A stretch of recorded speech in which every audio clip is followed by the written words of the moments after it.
তারেক সাহেব, উনি আজকে প্রধান বিরোধী দলের যিনি প্রধান হবেন জামাত ইসলামীর আমির ডক্টর শফিকুর রহমান, তার সাথে সৌজন্য সাক্ষাৎ করতে আসছেন, একটা কার্টেসি ভিজিট করতে আসছেন।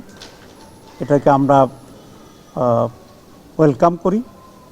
আমি মনে করি এই ধরনের নিউ কালচার নিজেদের ভিতরে থাকাটা এটা একটা গুণগত পরিবর্তন। It's a good beginning.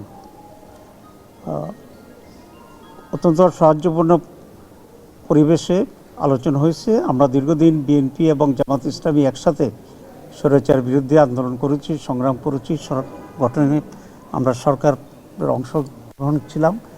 এখন একটা ফ্যাসিবাদের পতনের পরে আমরা দুটি দল আলাদাভাবে নির্বাচন করেছি, কিন্তু আমাদের ভিতরে আমরা আশা করি একটা সাহায্যপূর্ণ পরিবেশের মাধ্যমেই আগামী সময়গুলোকে আমরা রাষ্ট্র পরিচালনায় সরকার এবং বিরোধী দল সমন্বিতভাবেই আমরা দেশের জন্য কল্যাণমূলক কাজ করতে পারব।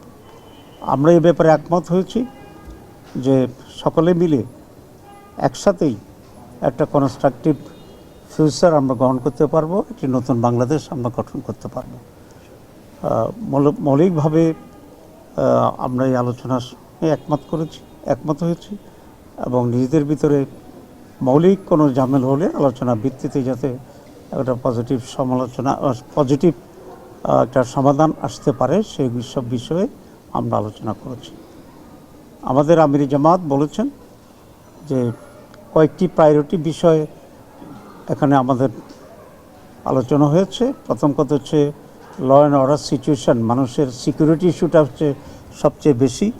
এই বিষয়ে যেন সরকার অত্যন্ত গুরুত্ব দিয়ে কাজ করে।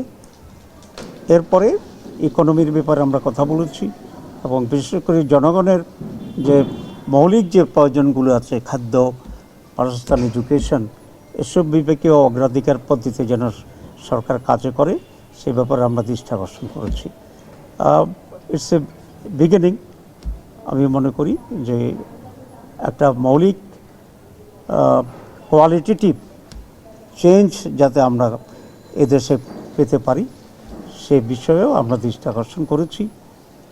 পজিটিভ যে কোনো বিষয় আছে আমরা বলেছি আমরা কোঅপারেট করব এবং জনগণের স্বার্থের বিরুদ্ধে এবং জনগণের কোনো কল্যাণের বিপরীতে যদি সেরকম কোনো ভূমিকা থাকে আমরা অবশ্যই সে ব্যাপারে আমরা প্রতিবাদ এবং ভূমিকা নেওয়ার জন্য আমরা প্রস্তুত আছি। এতটুকুই কথা হয়েছে আজকে। সবাইকে ধন্যবাদ। বিভিন্ন জায়গায় কিছু অঘটন ঘটেছে, কিছু ধর্ষণের ঘটনা ঘটছে, হামলার ঘটনা ঘটছে, আমরা এগুলো দৃষ্টি আকর্ষণ করেছি। আমরা মনে করি সরকারের ব্যাপারে অত্যন্ত সিরিয়াস ভূমিকা পালন করবে এবং দেশকে একটা পজিটিভ দিকে নিয়ে যাবে। না, এখানে জামাত ইসলামী কোনো জাতীয় সরকারে অংশগ্রহণ করবে না। জামাত ইসলামী এখানে একজন কনস্ট্রাকটিভ শক্তিশালী একটি বিরোধী দলের ভূমিকা পালন করবে।